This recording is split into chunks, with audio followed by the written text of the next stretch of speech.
सबसे पहले तो आप सब लोगों का बहुत बहुत शुक्रिया कि भैया आप बहुत शॉर्ट नोटिस पे है। एक तरफ असेंबली चल रही है, आप सब लोग बिजी हैं, आप समझ सकते हैं। आपका बहुत शुक्रगुजार है कि आपने टाइम निकाला और यहाँ पर पहुंचे। जैसा कि आप सब लोग जानते हैं कि भाई कल से एक वीडियो वायरल हो रहा है कश्मीर के अंदर। हमारी ट्राइबल कम्युनिटी की माताएं बहनें, उनको एक डीएसपी के द्वारा जो है वहाँ पर किक्कें मारी गई और इस तरीके से किया गया कि इस तरीके से लग रहा था कि भाई जैसे कोई गुंडा राज चल रहा हो कि एक पुलिस वाला, एक आदमी जो जम्मू कश्मीर की पुलिस का एक ऑफिसर है, अगर उसका रवैया इस तरीके का रहे तो उसके लिए हमने आज की प्रेस कॉन्फ्रेंस रखी है कि हम इसको कंडेम करते हैं और सरकार से डिमांड करते हैं कि भाई जितना जल्दी हो सकता है ऐसे ऑफिसर्स के खिलाफ और खासकर इस ऑफिसर के खिलाफ जो है इमीडिएट एक्शन किया जाए, इसको सस्पेंड किया जाए। इंक्वायरी तो आपने बैठा दी, जो एक आई बाश की तरह एक मैसेज आया है कि भाई आपने इंक्वायरी बैठा दी, लेकिन उस इंक्वायरी को हम क्या करेंगे, आप उसको सस्पेंड तक नहीं कर सके क्योंकि वीडियो के अंदर कंप्लीट बिल्कुल वो क्या हरकतें कर रहा है वो पूरा दिख रहा है।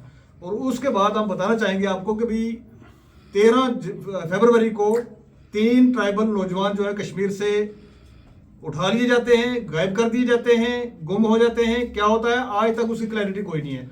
35 दिन तक उसके माँ बाप भाई बहन बरादरी के सारे लोग, social activist, political activist, Jammu Kashmir के सियासतदान सारे के सारे उसकी आवाज़ उठा रहे हैं, बात कर रहे हैं। पता चल रहा है आज उमर अब्दुल्ला साहब से मिल रहे हैं, आज एलजी साहब से मिल रहे हैं, आज मंत्री साहब से मिल रहे हैं, लेकिन उसके ऊपर कोई कार्रवाई जो है नहीं होती है। और 35 दिन के बाद पहली लाश मिलती है, अगले 4 दिन के बाद दूसरी लाश मिलती है और तीसरे का अभी तक कोई आता पता नहीं कि वो इस दुनिया में है या उसको भी इसी तरीके से कहीं मार के जो है फेंक दिया गया है। तो उसके ऊपर कार्रवाई कोई नहीं की जा रही। हम एक सवाल पूछना चाहते हैं यहाँ सरकार से, खासकर यहाँ के एलजी साहब से, कि हमारे हिंदुस्तान की बहुत बढ़िया बढ़िया एजेंसीज हैं जिनका एक काम है कि कोई भी इंसिडेंट होने से पहले वो रिपोर्ट करें। इंसिडेंट होने तो छोड़ दीजिए, आज 35 दिन हो चुके, लाशें मिल रही है, लेकिन ये कोई बताने के लिए तैयार नहीं है कि ये क्यों हुआ।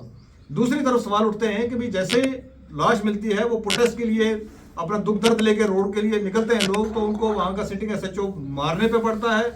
वहाँ के ट्राइबल एक्टिविस्ट तालिब हुसैन को बहुत बुरी तरीके से मारा गया और मारने के बाद जो है महिलाओं के साथ इस तरीके का दुर्विचार जो है वो पुलिस की तरफ से किया जाता है। ये हमने जम्मू कश्मीर पुलिस से ना ही कभी एक्सपेक्ट किया था और ना ही कभी इससे पहले हमने देखा था।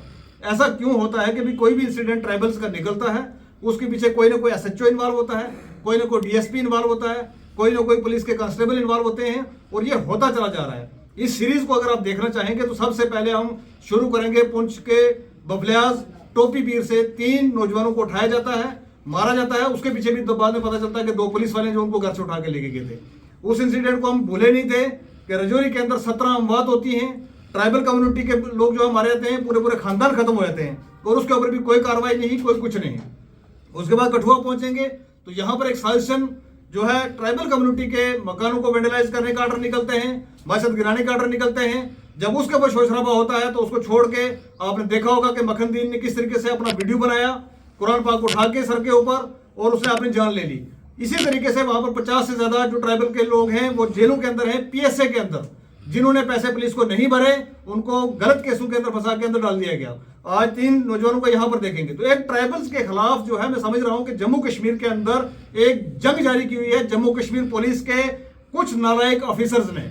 या तो पैसे दो, पैसे नहीं दोगे तो आप उठा लिए जाओगे, आपको मिलिटेंसी केस में इन्वॉल्व कर दिया जाएगा या उठा के कहीं मार दिया जाएगा। हमारा सीधा क्लेम है, हम सीधा कहना चाहते हैं यहाँ से एलजी साहब से कि जनाब इन ऑफिसर्स के ऊपर, इन पुलिस वाले जो एहलकार हैं इनके ऊपर कार्रवाई की जाए तुरंत। ऐसा क्यों होता है कि भी हम कोर्ट जाते हैं और कोर्ट से एफआईआर लगवाने के लिए हमें जो है ऑर्डर निकालना पड़ता है और कोई पुलिस जो कार्रवाई नहीं करती और बाकी की हमारी एजेंसी है वो कहाँ सोई हुई, ये सवाल है एलजी साहब से। दूसरा सवाल है हमारे आज की सेटिंग यहाँ के चीफ मिनिस्टर उमर अब्दुल्ला साहब से कि आप हमेशा ही आप अपने हाथ खड़े कर देते हैं कि हमारे पास पावर नहीं है। जनाब हम मानते हैं आपके पास पावर नहीं है, क्या आपके पास इसके लिए भी पावर नहीं है कि भी इतनी सारी कैजुअलिटीज हुई है, इतने सारे लोग मारे गए हैं, उनके लिए कोई कंपनसेशन दी जाए, उनके घर वाले परिवार वालों के लिए कोई नौकरी दी जाए, उसके लिए भी आपको पूछना पड़ेगा। कहाँ गया आपका वो सीएम फंड, कहाँ गया आपके वो पीएम फंड और कहाँ गई आपकी वो इंसानियत जिसको लेके आप एक दिन टोपी लेके लोगों के सामने पेश हुए थे कि मुझे वोट दीजिए और मुझे बनाइए, और आज आप बहाने ढूंढ रहे हैं बचने के लिए। अगर आपसे कुछ नहीं हो सकता तो मैं पढ़ रहा था, मुझे एक शेर याद आ रहा है कि भाई ये कुर्सी ही तो है, आपका ये कफन नहीं है कि आप इसे उतर नहीं सकते।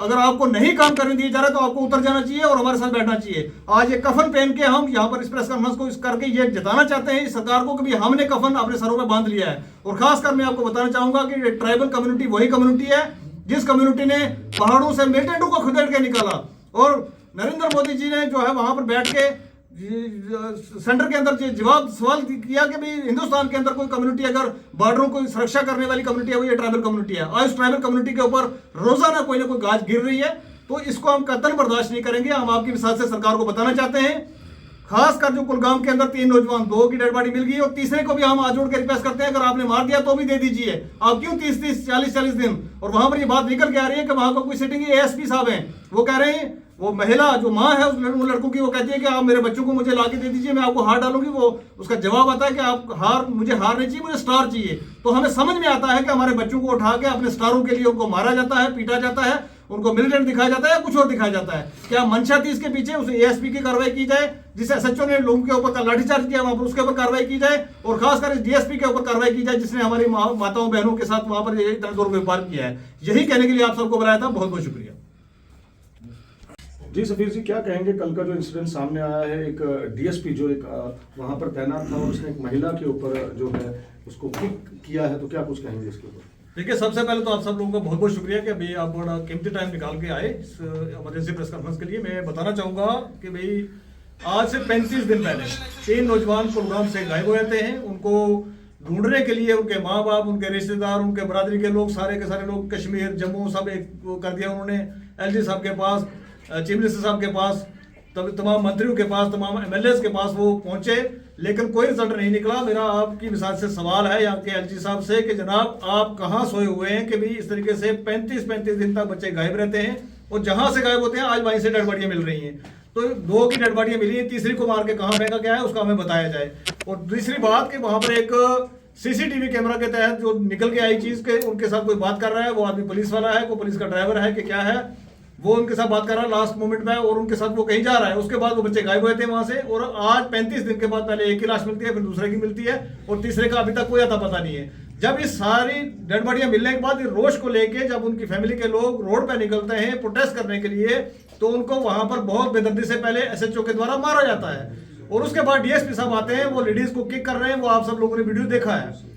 तो हमारा आपकी विशेष ये सवाल है कि भाई आपके वहां पर एएसपी साहब कहते हैं कि भाई मुझे हार नहीं स्टार चाहिए, तो उनको इसका मतलब सामने आता है कि भाई स्टारों के लिए बच्चों को उठाया गया था, शायद कल को डिक्लेयर करना था कि भाई ये मिलिटेंट थे या मिलिटेंट ऑर्गेनाइजेशन किसी के साथ है या क्या है, इनको मार के दिखाना था। अब जब शोर शराबा हो गया इतना सारा, तो इनको मार के उनको देना पड़ा वापस। जो लोग उन बच्चों के परिवार के लोग या उनके बरादरी के लोग जम्मू आए यहाँ पर एमएलए के साथ मिलने के लिए, मंत्रियों के साथ मिलने के लिए, चीफ मिनिस्टर के साथ मिलने के लिए, उनको वापस जाते ही वहां पर बुरे तरीके से टार्चर किया गया, मारा गया। और वहां पर जो हमारे social activist, political activist system पर लड़के काम कर रहे हैं, जो उनकी आवाज उठा रहे हैं, उनमें खासकर मैं नाम लेना चाहूंगा तालिब चौधरी का, उसको हरासा किया जा रहा है, उसको डराया जा रहा है। आज अभी की रिसेंट खबर है कि वहां का एसएचओ उसको कह रहा है कि भाई तुझे तो एनकाउंटर में मार देंगे, पता भी नहीं चलेगा। तो क्या ये जम्मू कश्मीर पुलिस वही पुलिस है जिसके लिए हम इतने सारे गुण गाते थे? क्या ये जम्मू कश्मीर पुलिस ऐसी कभी हुआ करती थी? या ये गुंडा पीर के अंदर 3 ट्राइबल नौजवानों को उठाया जाता है, उसके पीछे भी 2 पुलिस वाले होते हैं, और उनको उठा के इतना मारा जाता है कि उनको जान चली जाती है। उसके ऊपर अभी मामला ठंडा नहीं हुआ था, कुछ हल नहीं हुआ था, तो बडाल रजौरी के अंदर 17 नौजवानों की डेथ हो जाती है, और आज तक कोई कंपनसेशन नहीं, कोई पता नहीं, कोई आता नहीं कि कैसे मारे गए। पूरे खानदानों के खानदान खत्म हो गए, लेकिन सरकार ने अभी तक लोगों को यह नहीं बताया कि ये क्यों हुआ। उसके बाद पहुंचे कठुआ के अंदर आप इंसिडेंट देखेंगे तो बैक टू बैक बहुत सारे इंसिडेंट है। 3 लड़के अभी रिसेंटली वहां पर मारे जाते हैं, अभी तक कोई पता नहीं क्यों मारे गए, किसने मारे। 2 उसके पहले मारे जाते हैं, किसी को कोई पता नहीं क्यों मारे गए, कैसे मर गए। वो गरीब हिंदू बरादरी के हमारे भाई थे, लेकिन कोई खबर उनके बारे में नहीं है। तो यहां से समझ आता है एलजी साहब ना तो हिंदुओं के हैं ना मुसलमानों के हैं। उसके साथ साथ चलेंगे अगर, तो आपके सामने आपने देखा होगा वीडियो वायरल हुआ, बहुत सारे लोगों ने इसके ऊपर कमेंट किया, बहुत सारे लोगों ने इसके ऊपर कार्रवाई की, और खासकर मैं वकला हजरात का शुक्रिया अदा करना चाहता हूं जिन्होंने वहां पर आवाज उठाई। एक नौजवान जो है कुरान पाक उठा के मस्जिद के अंदर घुसता है, और वो कहता है मेरा किसी से कोई लेना देना नहीं, लेकिन मुझे टार्चर करके मुझे इतना परेशान किया जाता है, तंग किया गया है, मैं अपनी जान लेने के लिए तैयार हूं। उसके खिलाफ जो है पुलिस वालों के खिलाफ एफआईआर तक पुलिस ने नहीं की, और एक आई वाश के लिए कहा जाए हमने कमेटी फॉर्म कर दी है। जैसे कि आज की इस एपिसोड को भी लेके एफआईआर वो कहा जा रहा है कि भी हमने एक कमेटी तश्कील कर दी है डीएजी साहब की तरफ से।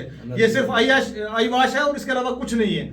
उसके बाद वकला हजरात कोर्ट जाते हैं और कोर्ट से डायरेक्शन लेके एफआईआर करवाते हैं। तो ये जो सीरीज ऑफ आप देखेंगे कि इंसिडेंट्स एक ही कम्युनिटी के खिलाफ, ट्राइबल कम्युनिटी के खिलाफ, और साथ साथ उन हिंदुओं के खिलाफ जिनका पूछने वाला कोई नहीं है, उन हिंदुओं के खिलाफ जो गरीब और गुरबा हैं। इसी तरीके से तर्ज अमल पे मेरे को लगता है कि यहाँ पर जम्मू कश्मीर के अंदर चाहते हैं अगर आपसे नहीं हो सकता कुछ, तो आप राय लिल्ला, उस खुदा के लिए, भगवान के लिए, श्री राम के लिए, जिसको आप मानते हैं उसके लिए आप हमारी स्टेट को छोड़ दें, हमें बख्श दें। इससे ज्यादा हम अपने बच्चों का नुकसान नहीं करवा सकते। और साथ ही साथ मेरी गुजारिश है यहाँ के चीफ मिनिस्टर उमरुद्दुल्ला साहब से कि आप हर बार अपना पला झाड़ के नहीं निकल सकते कि जी मेरे पास ये पावर नहीं है, मेरे पास वो पावर नहीं है। क्या आपने रजौरी से शुरू करेंगे? अगर हम बडाल से शुरू करके इस कल के इंसिडेंट तक कश्मीर तक पहुंच के हमारे इतने सारे बच्चे नुकसान है, किसी एक भी बच्चे को कंपनसेशन देने के लिए आपका मुंह खुला नहीं खुला, क्योंकि आप चाहते हैं कि यहाँ के गरीब गुरबा लोग मर जाएं और आप सिर्फ अपनी कुर्सी बचा के बैठे रहें। अगर आपको कुर्सियों पे काम नहीं करने दिया जा रहा है तो आपको मेरी तरफ से हिदायत है कि आप कुर्सी को छोड़ें। आप टोपी लेके, आपने टोपी लोगों के सामने फैलाई थी, उस टोपी की लाज रखी थी हमारे लोगों ने जम्मू कश्मीर के अंदर और आपको जतवा के वहां पर भेजा था, आपकी सरकार बनाई थी। आप आज बात करना तो दूर, कंपनसेशन देना दूर, आप एक ट्वीट तक नहीं कर सकते।